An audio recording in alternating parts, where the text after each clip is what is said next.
1. The Saxa Huaman walls.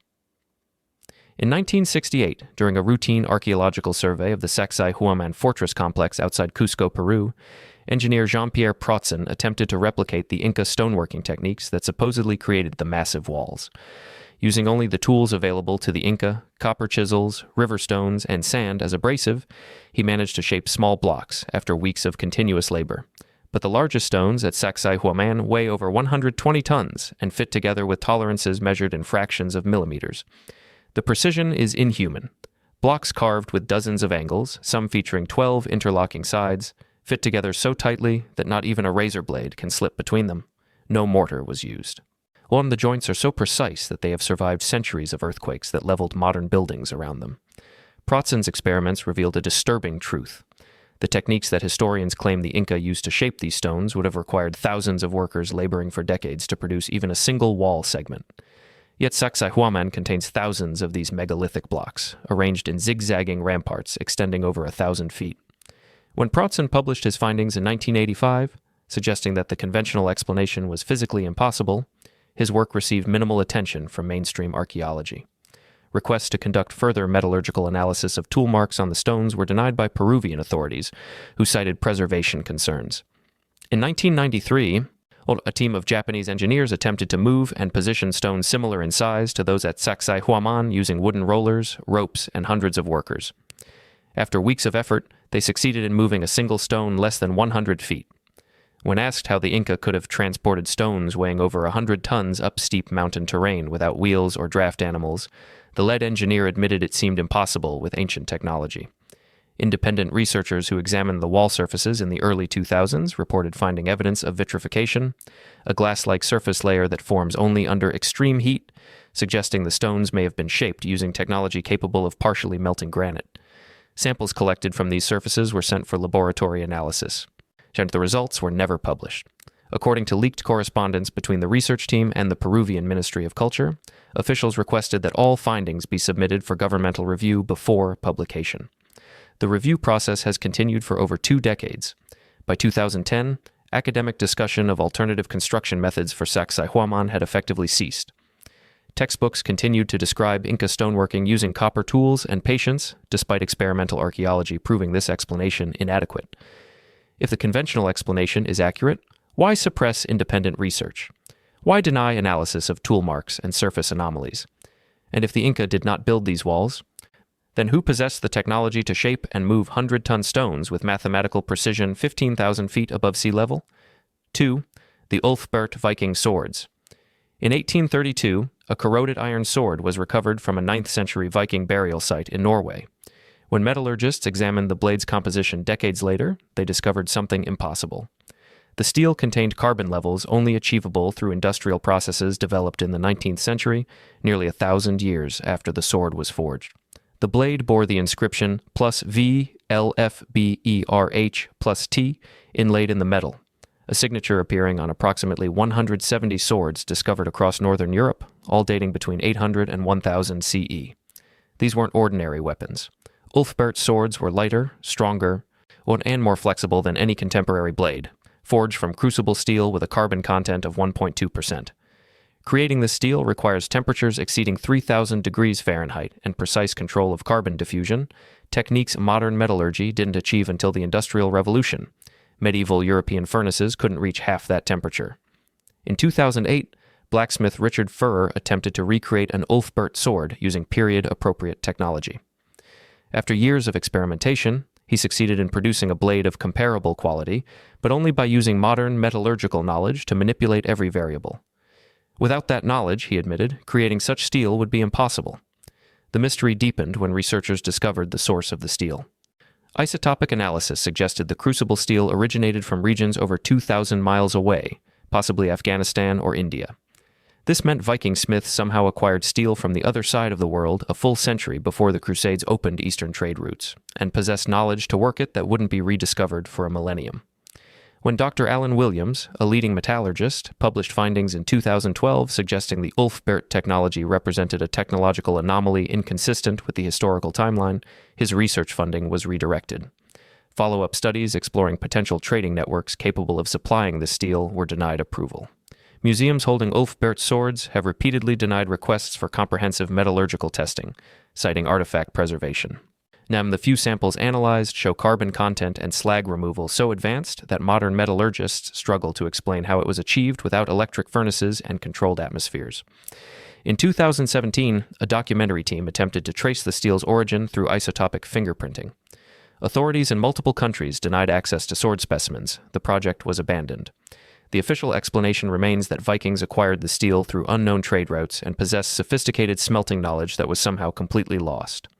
No written records of these techniques exist. No furnaces capable of producing such steel have been found. The knowledge appeared, created masterwork blades for 2 centuries, then vanished as if it never existed. No, if these swords are simply well-made medieval weapons, why prevent comprehensive analysis? And if the Vikings truly possessed industrial age metallurgy, where did that knowledge come from, and why did it disappear so completely? 3. The Klerksdorp spheres. In the 1970s, miners working in the Wonderstone silver mine near Ottosdal, South Africa, began discovering small metallic spheres embedded in Precambrian rock formations dated to 2.8 billion years old.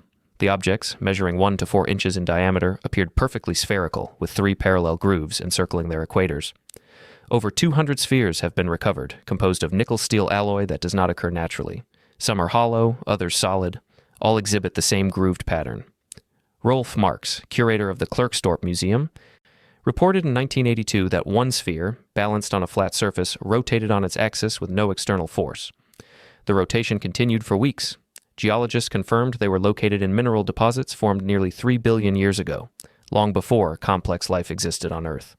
The official explanation proposed natural concretion, but concretions don't produce perfect spheres with machined grooves and nickel-steel composition.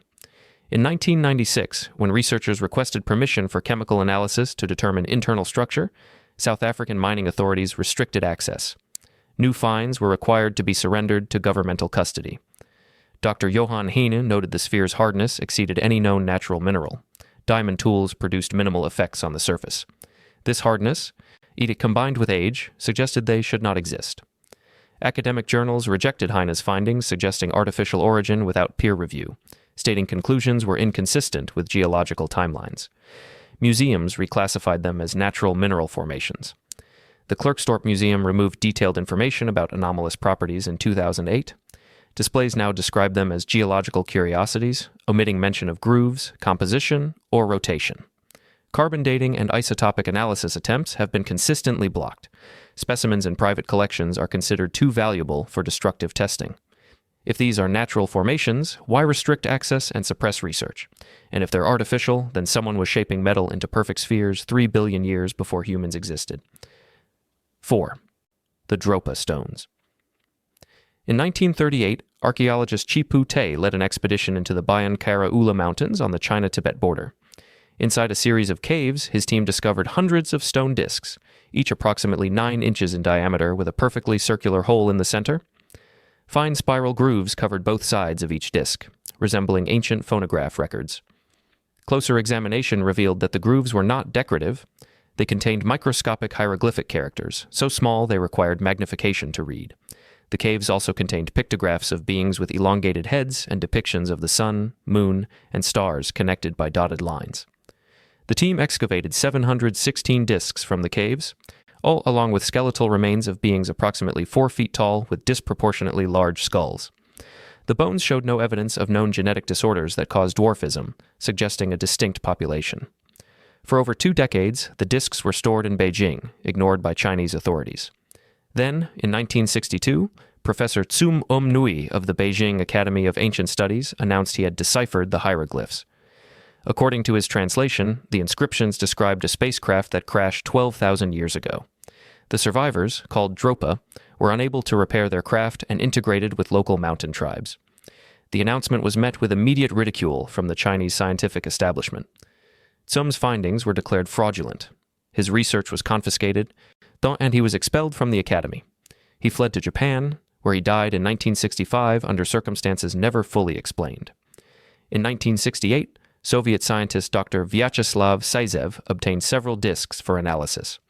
Using oscillograph testing, he discovered the stones contained high concentrations of cobalt and other metallic elements. When exposed to electrical current, the discs vibrated at specific frequencies, suggesting they had once been part of an electrical circuit or energy storage system. Sizev's report, published briefly in Soviet scientific journals, was retracted within weeks. Officials cited procedural irregularities in the testing methodology. The discs Sizev had tested disappeared from his laboratory. He was reassigned to a different research facility and barred from discussing the objects. By the 1970s, most of the original 716 discs had vanished. The Beijing museum that reportedly held them claimed to have no record of their existence. Independent researchers who attempted to locate the discs were told they had been lost during administrative transitions or destroyed during the Cultural Revolution. In 1994, a German researcher claimed to have photographed several discs in a Chinese museum. The photographs showed objects matching Chiputei's original descriptions, complete with spiral grooves and central holes. When the researcher returned to obtain samples for testing, the museum denied ever having the objects on display. Today, the existence of the dropa stones is widely disputed. No major museum claims to possess them. The caves where they were found have been sealed or are inaccessible to foreign researchers. The Chinese government has never officially acknowledged the discs or the expedition that discovered them. If the stones are hoaxes, why the elaborate suppression? Why expel researchers, confiscate findings, and erase all physical evidence? And if the hieroglyphs truly describe a crashed spacecraft, then the implications exceed anything archaeology is prepared to acknowledge. 5. The Paracas elongated skulls. In 1928, Peruvian archaeologist Julio Tello discovered a massive complex of tombs in the Paracas Peninsula, containing over 300 elongated skulls, unlike any known human remains. The skulls weren't simply deformed through cradleboarding, a practice where infant heads are bound to create artificial elongation, and these skulls had structural differences: 25% larger cranial capacity, different bone thickness, and eye sockets positioned lower than normal human anatomy. The skulls also lacked the sagittal suture, the joint running along the top of the skull where bone plates fuse during infancy. This feature is present in all human skulls. Its absence suggests the Paracas skulls represent either a genetic mutation affecting an entire population or a distinct species. For decades, the skulls were displayed in Peru's regional museum of Ica, classified as examples of ritual head deformation. But in 2011, geneticist Brian Forster obtained permission to extract DNA samples from several skulls for analysis. The results were sent to multiple laboratories, including facilities in the United States and Canada. Like the initial mitochondrial DNA analysis revealed haplogroups with no known connection to Native American populations. Some samples contained genetic markers found in European and Middle Eastern populations, impossible given the skull's age and geographic isolation. More disturbing, portions of the DNA could not be matched to any known human haplogroup. When Forster attempted to publish these findings, academic journals rejected the submissions without review. Geneticists who examined the data privately acknowledged the results were anomalous, but refused to comment publicly. One researcher noted that accepting the data's validity would require rewriting human migration models and potentially acknowledging the existence of extinct human subspecies. In 2014, a second round of testing was conducted, this time including nuclear DNA analysis. The results were even more perplexing.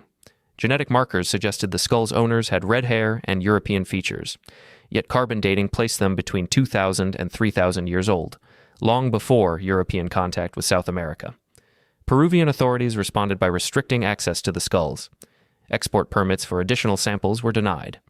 Museums holding Paracas skulls were advised to limit public access and refrain from supporting independent genetic research. Official statements emphasized that the elongation was purely cultural, the result of head-binding practices. But the anatomical evidence contradicts this. Infant skulls with natural elongation have been found among the Paracas remains, suggesting the trait was inherited, not artificially induced. See, X-rays show structural differences in bone density and cranial sutures that cannot be produced through external pressure. By 2018, researchers attempting to continue DNA analysis were blocked at every level. Sample requests were denied. Existing samples were recalled by Peruvian cultural authorities. The genetic data already collected remained unpublished in peer-reviewed journals, existing only in leaked reports and conference presentations. The skulls remain in Peruvian museums, their origin officially classified as cradleboard deformation despite genetic and anatomical evidence suggesting otherwise. If these were simply modified human skulls, why suppress genetic testing? And if the DNA reveals a population that shouldn't exist according to current models, then someone has decided that mystery is safer than truth. Year 6. The Tartaria tablets. In 1961, Romanian archaeologist Nicolae Vlasa excavated a Neolithic settlement near Tartaria village. Among artifacts, he discovered 3 small clay tablets inscribed with symbols. Carbon dating placed them at approximately 5300 BCE, making them older than earliest known Sumerian writing by over 1,000 years. The symbols resembled proto-cuneiform script, but predated Mesopotamian writing by more than a millennium. If authentic, the tablets represented the world's oldest known writing, suggesting complex symbolic communication emerged in Europe, not the Middle East. Vlasa published his findings. The response was immediate and hostile. The tablets were declared forgeries. Critics argued Neolithic Europeans weren't sophisticated enough to develop writing, and dating must be incorrect. In 1963, additional radiocarbon testing on organic material from the same layer confirmed the original date. The tablets were indeed over 7,000 years old. Instead of celebrating this breakthrough, findings were suppressed. Academic institutions refused to acknowledge the age. Museums classified them as disputed artifacts. Textbooks continued crediting Sumerians as writing inventors, omitting Tartaria. Researchers defending authenticity faced career consequences. Vlasa was marginalized within Romanian academia. His later work received minimal funding. He died in 1993, his discovery still dismissed. In 2003, researcher M.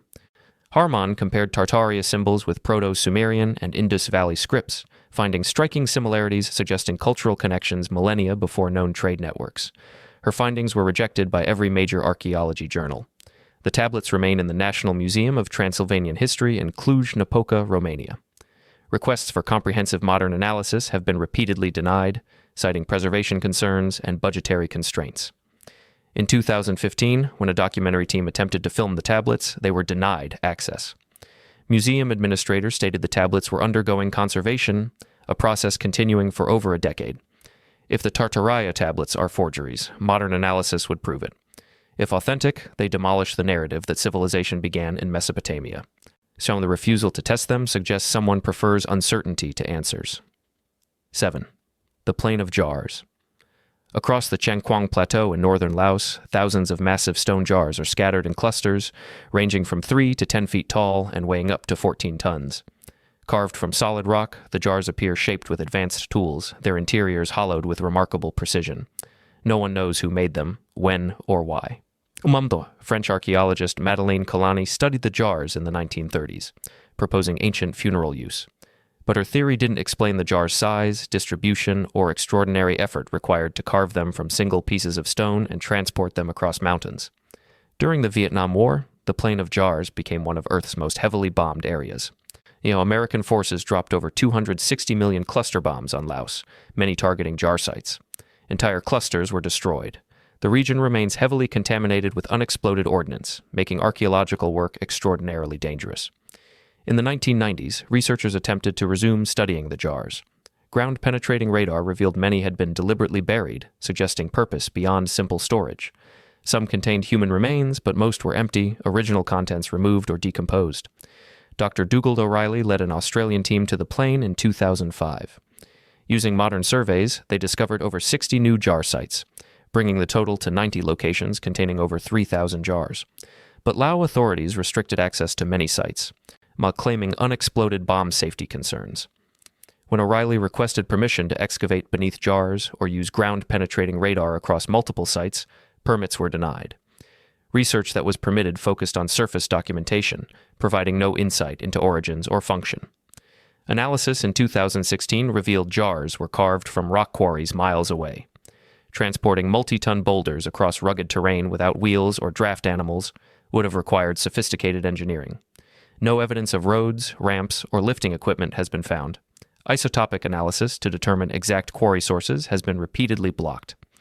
Lao cultural authorities cite national heritage protection laws, but similar restrictions don't apply to other archaeological sites. The Plain of Jars alone seems off-limits for comprehensive study. The official narrative remains that jars were funerary urns or storage vessels created by an unknown Iron Age civilization. But that civilization left no other traces. No cities, no tools, no written records. If the jars are simply ancient storage vessels, why restrict research? Why prevent analysis that could establish their age and purpose? 8. The Al-Ubaid statues. In the early 1920s, archaeologist Leonard Woolley excavated the ancient Mesopotamian settlement of Tel al-Ubaid in modern-day Iraq. Among the artifacts, he discovered a collection of pre-Sumerian figurines dating to approximately 7,000 years ago. The statues were remarkable, not for their age, but for what they depicted. The figurines showed humanoid beings with elongated heads, all slanted almond eyes, and broad shoulders tapering to thin torsos. Some held infants with identical features. Others appeared to be nursing. All shared the same reptilian facial characteristics: flat noses, wide-set eyes, and extended craniums unlike any known human ethnic features. The figures were clearly not stylized art. They showed anatomical detail, fingers, toes, facial expressions, and nursing postures consistent with realistic portraiture. The culture that created them apparently intended to depict beings as they actually appeared. Woolley's initial reports described the figures as unusual, but avoided speculation about what they represented. Subsequent researchers classified them as examples of ritual or mythological art, suggesting they depicted gods or spiritual entities. But this explanation doesn't address why an entire culture would consistently portray deities with reptilian features, or why these depictions would include mundane domestic scenes like nursing infants. The al-Ubaid culture predated the Sumerians, the civilization credited with creating the first written language and advanced urban centers. If the figurines depict the al-Ubaid people themselves, it suggests a population with non-human physical characteristics thriving in Mesopotamia millennia before recorded history. In the 1960s, when researchers proposed using the figurines as evidence for alternative theories of human origins or contact with non-human species, academic institutions responded with aggressive dismissal. The statues were reclassified as purely symbolic, representing gods or mythological creatures, despite their realistic anatomical detail and domestic context. Museums holding the figurines, including the British Museum and the National Museum of Iraq, display them with minimal context. Placards describe them as religious artifacts without addressing their unusual features. Requests to conduct material analysis or comparative studies with human skeletal remains from the same period have been denied. In 2003, a private researcher attempted to organize a comprehensive catalog of all known al-Ubaid figurines, comparing features across multiple examples to establish whether they depicted a consistent phenotype. Iraqi authorities refused to grant access to specimens held in national collections, citing security concerns following the U.S. invasion. Other museums cited preservation protocols. Despite the figurines being durable ceramic objects thousands of years old that have already survived extensive handling and display, the research was abandoned. Independent theories suggesting the figurines might represent evidence of genetic manipulation, hybridization, or non-human intelligence are marginalized as pseudo-archaeology. Yet no mainstream explanation accounts for why a culture would consistently portray beings with identical non-human features across dozens of figurines spanning generations. The al-Ubaid statues remain in museum collections, enigmatic artifacts from humanity's earliest civilizations. Their reptilian features are acknowledged but not explained. If they're simply mythological art, why the resistance to study? And if they're realistic portrayals, then who or what were the al-Ubaid people depicting? 9. The London Hammer. In 1934, Max and Emma Hahn discovered a curious rock formation while hiking near London, Texas. Embedded in the limestone, they found a wooden handle protruding from the stone. Years later, their son broke open the rock, revealing a metal hammerhead with the wooden handle fossilized inside Cretaceous limestone dated to more than 100 million years old. The hammer itself appeared to be of modern construction, with a metal composition identified as 96.6% iron, 2.6% chlorine, and trace amounts of sulfur. This iron purity exceeds anything achievable with medieval or ancient smelting techniques and lacks impurities typical of modern industrial metallurgy. Geologist Glenn J. Kuban examined the hammer in the 1980s and noted that the rock formation could not have formed around the tool through natural concretion processes in less than several million years. If the hammer was somehow embedded in rock this ancient, it represented an out-of-place artifact that defied the entire timeline of human technological development. Dr. Carl Baugh, director of the Creation Evidence Museum in Texas, conducted metallurgical testing on the hammerhead in the 1990s. The results showed the metal had unusual properties: no visible corrosion despite being exposed to air and moisture, extreme resistance to oxidation, and a crystalline structure inconsistent with known iron smelting processes. When Baugh attempted to publish findings in mainstream scientific journals, the submissions were rejected without peer review. Critics argued that the hammer must be a recent tool dropped into soft sediment that later hardened, despite the complete fossilization of the wooden handle and the composition of the surrounding rock. In 2007, metallurgist Emma Byers requested permission to conduct isotopic dating and comprehensive chemical analysis of the hammerhead. The Creation Evidence Museum, which owns the artifact, initially agreed, but outside pressure from archaeological organizations led to the arrangement being cancelled. Museums and universities were advised not to provide resources for studying the object. The hammer's existence presents two equally problematic scenarios. Either it is a modern tool, somehow embedded in ancient rock through unexplained geological processes, or it is a genuine artifact proving advanced metallurgy existed over 100 million years ago, long before humans or even dinosaurs evolved into their current forms. Mainstream archaeology has resolved this paradox by ignoring the hammer entirely. It appears in no textbooks, receives no mention in academic conferences, and is dismissed as a hoax despite the physical impossibility of creating the fossilization and rock formation through fraud. The London hammer remains on display at the Creation Evidence Museum, a controversial institution whose association with young Earth creationism has allowed mainstream science to dismiss the artifact without investigation. This dismissal is convenient. If the hammer were examined rigorously by neutral institutions, it might demand answers science cannot provide. If the object is a hoax, now modern analysis would expose it immediately. If it's authentic, the timeline of human history and technological development collapses. The refusal to test it suggests fear of the latter. 10. The Lothagam North Pillar Site. In 2009, archaeologist Elizabeth Sawchuk discovered a massive stone pillar complex in Lothagam, Kenya, dating to approximately 5,000 years ago. The site contained a central platform surrounded by stones arranged in precise geometric patterns, built by a culture with no known architectural tradition, no writing system, and supposedly no organizational capacity for monumental construction. The platform measured nearly 100 feet in diameter and contained a central cavity filled with human remains and offerings. Surrounding the platform were hundreds of carefully placed basalt pillars, and some weighing over 2 tons, transported from quarries over 10 miles away across difficult terrain. What made the discovery revolutionary was its age. Lothagam predated Egyptian pyramids, Stonehenge, and every other known monumental structure in Africa.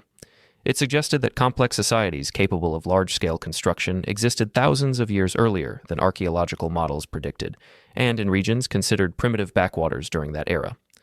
Sawchuk's team conducted excavations revealing that the site required sustained effort by hundreds of workers, sophisticated planning, and advanced understanding of engineering principles. The stones were positioned with astronomical alignments, suggesting the builders tracked celestial movements and incorporated that knowledge into the structure's design. When initial findings were published in 2016, the response was cautious acknowledgement followed by silence. Funding for continued excavation was denied. Proposals to expand the survey to search for related sites or evidence of the builders' settlements were rejected by Kenyan authorities. In 2019, researchers proposed using ground-penetrating radar and LiDAR scanning to map the full extent of the complex and search for buried structures. The permits were delayed indefinitely. Officials cited bureaucratic processing requirements, but similar projects at other Kenyan archaeological sites face no such obstacles. The Lothagam discovery threatened narratives of African development. Textbooks describe sub-Saharan Africa as lacking monumental architecture until contact with external civilizations. Lothagam proved that narrative false, demonstrating indigenous African societies built complex ceremonial centers millennia before European or Middle Eastern influence. But rather than celebrating this discovery, institutions minimized it. International conferences on early African civilizations barely mentioned Lothagam. Media coverage was sparse. The site remains largely unknown outside specialist circles. Attempts to connect Lothagam with other megalithic sites across Africa, suggesting a broader pattern of advanced prehistoric cultures, have been dismissed as speculative.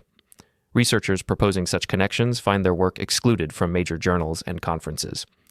The pillar site stands in the Kenyan desert, its purpose still debated, its builders nameless, and its implications ignored. So, if Lothagam represents an isolated anomaly, why suppress research? And if it suggests widespread advanced societies in Africa 5,000 years ago, then the suppression is not scientific caution.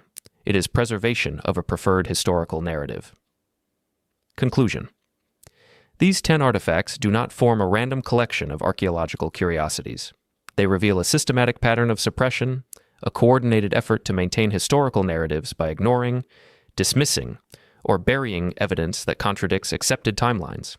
Each case followed the same trajectory: discovery, initial research, anomalous findings, then academic rejection, funding withdrawn, access denied, evidence disappeared or reclassified. The mechanisms were consistent across continents and decades, researchers marginalized, samples confiscated. Lots of publications rejected. Museums restricted access. Not through conspiracy, but through institutional inertia and the weight of paradigms too entrenched to challenge. What was lost is staggering. Evidence of advanced metallurgy predating the Industrial Revolution. Genetic data suggesting extinct or unknown human populations. Writing systems older than Sumerian civilization. Artifacts embedded in rock formations millions of years old. These were not pseudo-scientific claims. These were physical objects. DNA samples, carbon dating, metallurgical analysis, all suppressed not because disproven, but because inconvenient. The timeline we are taught is fragile. Humans emerged from Africa 50,000 years ago. Agriculture began 10,000 years ago. Writing appeared 5,000 years ago. No, civilization progressed linearly from primitive to advanced. But artifacts like the London hammer suggest technology existing 100 million years ago. The Klerksdorp spheres imply intelligence 3 billion years in the past. The Tartaria tablets prove writing existed millennia before Sumer. Each discovery fractures the timeline, so the evidence is buried. Not in the ground, but in museum storage. Not beneath sediment, but beneath bureaucracy. Not hidden by time, but by design. Who decides which artifacts are authentic? Who determines which timelines are acceptable? Who controls which discoveries enter textbooks and which disappear into archives?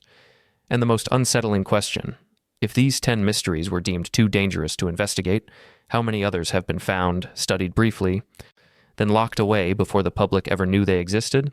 History is not what happened. History is what we are allowed to remember. And someone, somewhere, is deciding what we should forget.